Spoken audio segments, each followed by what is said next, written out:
Puzzle games come in many shapes and sizes. It's quite often to see games which teach you how to use some quirky new mechanic with specific rules, and then test the player's understanding and gently cajole them into broadening their understanding with juicy little eureka moments. Games like Baba Is You, with its programming language text boxes which the player can move around, the Witnesses maze-like panels, and all-time hit Portal tend to emphasize spatial awareness as the main theme puzzles are built around. Perhaps these types of puzzle games are easier for game developers to approach designing, or maybe it's indicative of the types of puzzles which interest the people designing them. In any case, these types of puzzle games seem to largely outnumber ones which choose to focus on riddles and logic problems instead. Part of why The Return of the Obra Dinn made such a massive splash when it was released in 2018 is because there simply wasn't anything quite like it at the time. To this day, I would gladly sit down and play a whole series set in the universe of The Return of the Obra Dinn, games which invite their players to swim in contemplative thinking, tapping their head with the end of their pen as they try to compile and make sense of a detective pinboard's worth of disconnected information, begging to be strung together. Imagine my delight as I set foot into the peculiar setting of Lorelei and the Laser Eyes. Hotel Letstus Yara may be one of the most tightly designed spaces in recent gaming memory. What begins as a smartly laid out linear introduction soon unspools into corridors lined with locked doors housing yet more perplexing puzzles inside.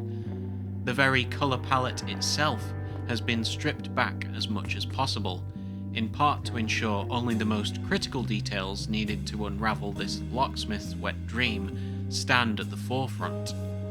This is an intricate lockbox wrapped in an escape room wearing a chic Twin Peaks overcoat, filled with conundrums, codes, and ciphers. There's no cheap tricks or moon logic to be found here. Every delicately crafted challenge creates a satisfying rhythm of face-palm slapping moments. I highly encourage treating this as a couch co-op game, as a small party can enthusiastically chip in to help untangle this game's web. Do be advised, while the game does a magnificent job of providing any necessary general knowledge within books and documents found in-game, such as the Greek alphabet and Roman numerals, simple maths operations pop up throughout, if that sort of thing doesn't sound like a good time.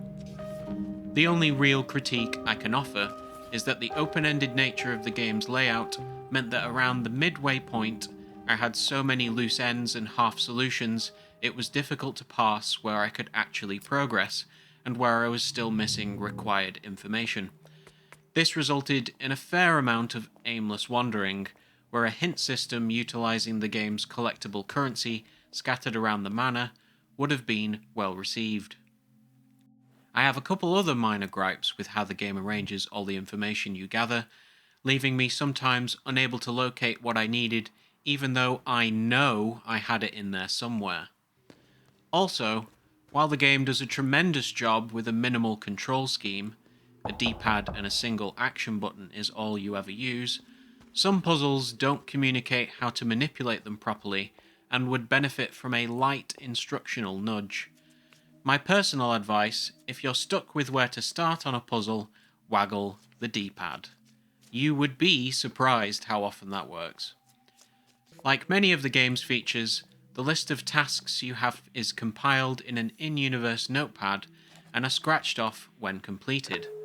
As I closed in on the game's conclusion, this meant sifting through reams and reams of checked-off objectives rather than having them simply reorganized to put the incomplete ones at the top of the list.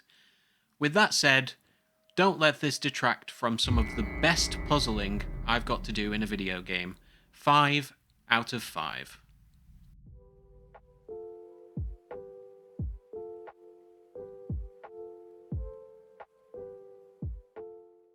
A lot of the achievements are fairly straightforward, but what I want to point out straight away off the bat is the Augenwaldburg race winner. This is a speedrun achievement. In a puzzle game, I don't really dig that. I don't know why they've meshed those two together. You need to beat the game in less than 10 hours.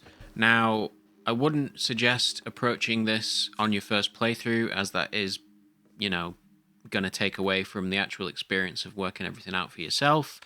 I do think a second playthrough where you're looking at a guide, which I will link in the description below, is the way to do this. Just be mindful that if you're ever looking at your notes or documents for whatever reason, or you've tabbed out to look at the guide and check the next steps, make sure that you actually pause the game.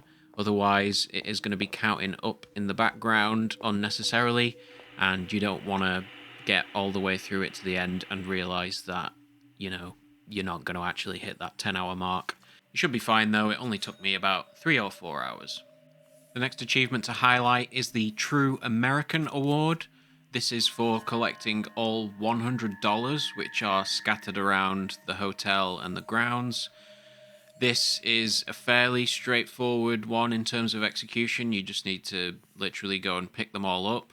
The problem is, it is going to be arguably the most time consuming of all the achievements you're going to be doing. You can look at the various areas in the game through one of the computer terminals to check which areas you're still missing some dollars in. So it does narrow it down somewhat, but you will ultimately still need a guide to help you find those last few dollars, which again, I will link below. I'd say of all the achievements, this is the one that's going to make or break whether you're going to commit to actually doing the whole thing, so just bear this one in mind before you head in. Lastly, we have a set of 3 achievements: the Ilona, Zevon and Milton Foley Grand Prize, the Cutter of the Week, and the Theseus Award. These are the Byte Seyes minigames on the little handheld console for Elo Milo Shuffle, Split 2, and the titular Lorelei and the Laser Eyes. So 1 for each of those 3 games to do. Getting a hold of those 3 games is fairly straightforward, so I won't spoil how to do that. But once you do have them, you're set up and ready to go. First up is Elo Milo Shuffle. This, I would say, is the most straightforward of the 3, which is to score 500 points in total. This game tests you on how quick your reactions are, but the trick is that every once in a while, a bonus point little squidgy creature appears. You actually don't want to pick those up straight away because the higher value ones only appear if the lower value ones are still on the screen. So you essentially want to wait as long as possible before you run and collect a group of these, and that's going to help you build up your points a lot quicker so that you don't have to continue on to the point where the game has gotten so fast that you're very likely to crash out. So just be patient and pick those up only when you need to, and you shouldn't have too much problem getting the achievement for that one. Next up is the Split 2 game. I'd say this is definitely the most abstract of the 3 and difficult to understand, so definitely use the guide that I'm going to link below to give yourself a tutorial on how this actually works. If you are struggling to reach 200 splits, which is what you need for the achievement, the thing I would say to keep in mind is you're constantly alternating between doing vertical and horizontal cuts. So you need to try and ensure that you have as many options open to you as possible. So if you have a lot of vertical slices already on the screen, you need to do a big horizontal split so that you don't run out of moves. That is how you ultimately lose. So yeah, it's one where you just have to get in a bit of a rhythm with it, and it kind of just clicks at some point. So persevere and you should be able to push through and get the achievement here. Last but not least is the Lorelei and the Laser Eyes game. This is a bit of a twist on a Pac-Man type game. The key here is patience, so use the early stages to build up your life total. You do this by waiting for one of the roses to appear on the maze somewhere.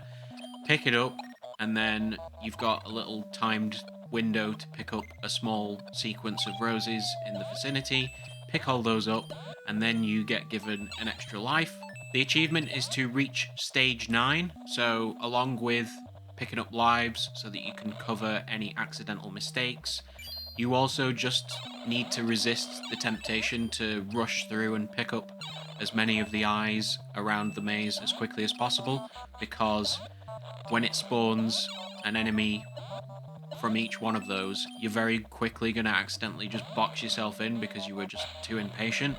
So just pick up one, run away, let the enemy despawn, and then move on to the next one. That will make things so much more straightforward. There's no time limit for any of these stages, so you can take as long as you need to, and that's the technique you need to use to help make things a lot more straightforward, so there you go. Normally these types of minigames would detract from the overall experience from at least my personal viewpoint, but I found them all to be quite short and sweet, and they were a decent change of pace, so I'm actually okay with all of these. I do really begrudge the speedrun achievement though. I don't care for that, so I am going to dock half a point there. So that's 4.5 out of 5 overall. There are a fair few arbitrary achievements that don't really test you in any meaningful ways, but none of them take too long, so I'm not too upset about having to do any of them. So there you go, 4.5. Second game of today's pair is Patrick's Parabox, which, despite having put in a similar amount of time to Lorelei and the Laser Eyes, I have significantly less to say about. This is a puzzle game in its purest and most forthcoming presentation. There are a little over 350 puzzles in total to beat, and the hook is built around this paradoxical universe within a universe concept, and the weird quirks of how these mechanics interact with themselves to create puzzles. This box contains our own universe! Sweet honeybee of infinity! Patrick's Parabox certainly passes the looks test in a genre which can have a reputation for being quite unimpressive to look at.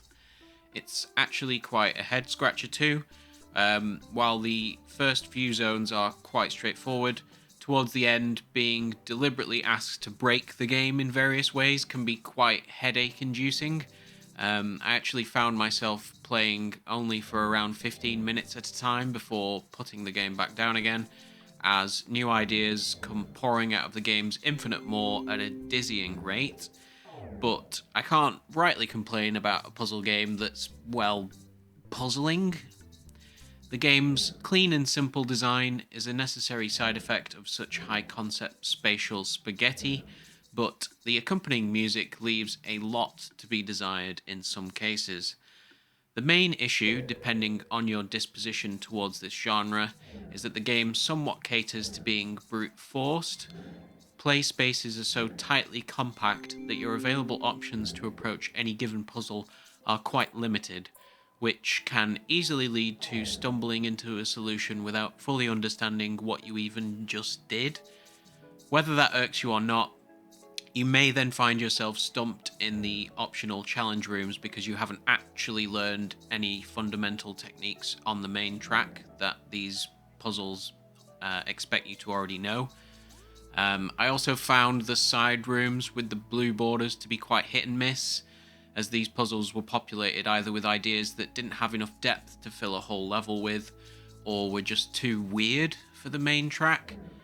One that sticks out in particular in my mind is there are a few oblong puzzles where your character and the other blocks aren't always squares when they're inside one another, which isn't immediately obvious. It's just like a trial and error process, but it just doesn't, it's just not very well fleshed out, and there's a reason why it's been tucked away to one side, but I don't know, I think it might have even just been better to cut those entirely rather than just have them as weird side pieces. The code puzzles as well, where everything's been translated into like a very rudimentary computer code, I really didn't like those.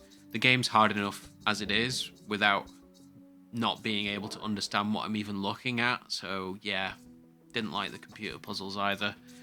I think overall games like Baba Is You address these concerns with a much more deft touch than designer Patrick Traynor has here. Oh, hey look, it really is Patrick's Parabox. Huh. In terms of completion, I have even less to say about. It's straight up just complete every single puzzle in the game. We really don't need to be faffing around with weird side objectives or anything like that. Certainly not a fucking speedrun mode. Thank you very much. No, no, no, no. So yeah, spot on. 5 stars. No notes. So overall, I'm going to give Patrick's Parabox a 4.5 out of 5, bearing in mind those issues with the side content.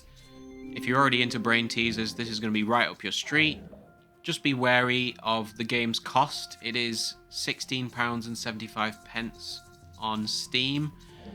I do think that's a little high for what you're getting, because at the end of the day, this is just a very long string of puzzles all tacked onto one another. So hold out for a sale if you are looking to pick this up, but otherwise, yep, absolutely go for it. So there you have it. That's the last couple puzzle games that I've completed. Very nice genre to carry us over in these wet and dreary winter months. Keep the wits sharp. Just crossing the threshold there for 4,000 achievements on Steam, so yay for me. I think I'm all puzzled out for the time being, but I did pick up the Case of the Golden Idol on the Steam winter sale, so I've got that to come back to at some point, which I've heard very good things about. For the time being, we're changing gears towards action shooters, so I've been working away at Space Marine 2. That is an extremely excellent 40k universe tie-in. Really excited to be playing that sequel. And also My Friend Pedro, which is a bit of a notorious indie shooter, as far as I can tell. That's also looking really strong. So yeah, those will be the next games I'm going to cover in the next episode, so look forward to that. If you have enjoyed this video, thank you very much for making it all the way through, and by all means, please hit some of those buttons if it so inclines you to do so. In the meantime, have a good one, and I'll see you in the next video.